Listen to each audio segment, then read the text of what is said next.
Rise and shine to everyone this morning. This is Miss Bree, your Black therapist, reporting live from Living in Faith Everyday Counseling. I welcome you all to another message that I have for you today.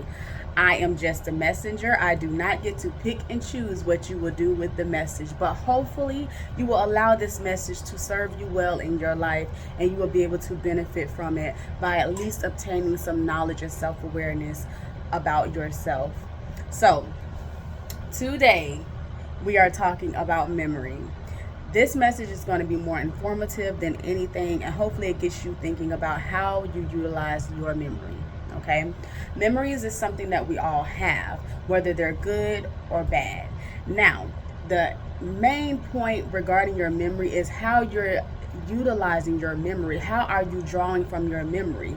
Are you allowing your memories to control you and how you move in your present, or are you allowing your memories to inform you of how you should move in your present? There is a major difference. First of all, let's get a little bit deeper into how memories impact us. There are 5 processing methods that take place regarding your memory. When you experience something bad or good, you go through 5, and if not 5, you go through at least 3 of these different processing methods. You have your thoughts in regards to that memory. You have emotions attached to that memory. You have physical sensations that may be attached to that memory. You have sensory that may be attached to that memory, like the things that you heard, the things that you saw, the things that you may have touched during that period, the things that you may have smelled or tasted during those experiences. And then you have beliefs that also is attached to memories. Okay? So when you experience something good or bad, it is imperative that you pay attention to how you've processed that situation. There is no such thing of you just moving on. Regardless of what, even if you suppress it for however many years and however many times, your body and your mind remembers. Your body and your mind remembers what you went through. Okay? Just because you may not think about it as much anymore, you may not necessarily have the memory that's in the forefront of your mind, you still have unconscious thoughts, right? That still processes through you. So if you don't get rid of that, what happens is that you will carry that with you, and then when a situation in your present happens, you are going to be even highly susceptible to reacting maybe in a negative way, because that same emotion that you had during that previous experience, you're feeling that way again. That same smell that you experienced during that bad experience in your previous years is impacting you to this day now.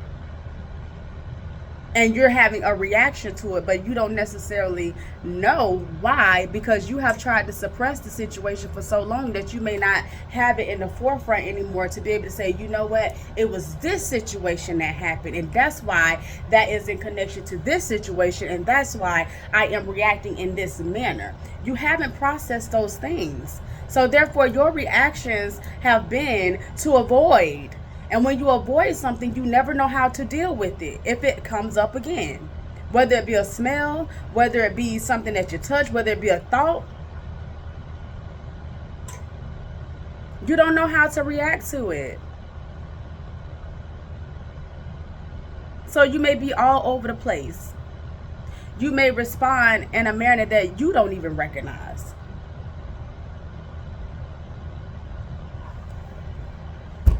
Your mind and your body remembers your trauma.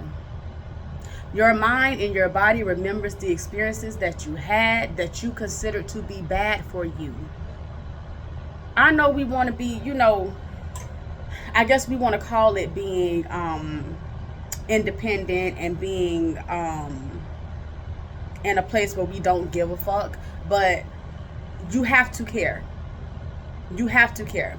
Just because you say you don't care does not mean that you don't care. You're just telling yourself something to help you to try to get over what's going on, but that's not going to work. That's not telling your body how to respond. That's not telling your mind how to react, right? Regarding processing what has gone on. You are literally avoiding. You are literally allowing yourself to experience something and then call yourself moving on, not even being fully aware of what will happen if this situation was to happen again. What will happen if I ever felt this way again? You saying you're not going to deal with people no more? You saying that you ain't finna worry about it no more? That does not make that statement true, baby. It don't make that statement true. You lying to yourself, okay? And that's just the real about it. We got to be more self-aware. And in order to be self-aware, you have to be willing to acknowledge. You have to be willing to acknowledge the things that you've been through, how they impacted you, how they affected you, and then be willing to process that. And how you process it is acknowledging it, going through the process of understanding you in that situation and understanding the situation. You don't have to agree with what happened to you. Understanding does not mean you agree with what happened to you. Understanding means that you have knowledge base now in yourself.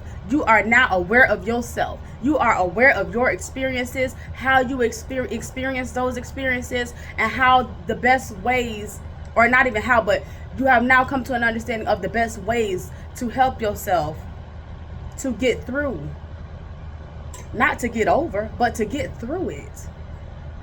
Sometimes we want to get over things or go under things or go around things. You got to go through things in order to grow from them. You have to go through things in order to grow from them. Okay?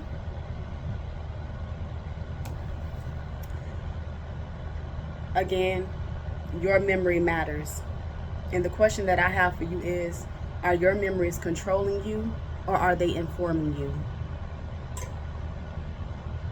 And once you make a decision on how your memory is serving you, then we're able to do some work. Then we're able to make some changes. And yes, you can have some memories that are informing you, but you also may have memories that are controlling you. We practice in self-awareness. Let's be more aware of ourselves so that we can be better for ourselves. So be encouraged, be intentional, and be willing to live your life with purpose. There's purpose in everything that you do if you're willing to apply yourself. You don't have to look for purpose. You can be intentional about how you show up at the grocery store. You can be intentional about how you show up in your life at work, with loved ones. You can be intentional about that. It can be purposeful if you allow it to be. Enjoy your day today, and I look forward to seeing you again and talking to you again in the next message that I have for you. And please don't hesitate to ask questions. Don't hesitate to even just tell a little bit about what's going on with you today. Don't hesitate to do that, to share things. This is a community that is based on self-awareness.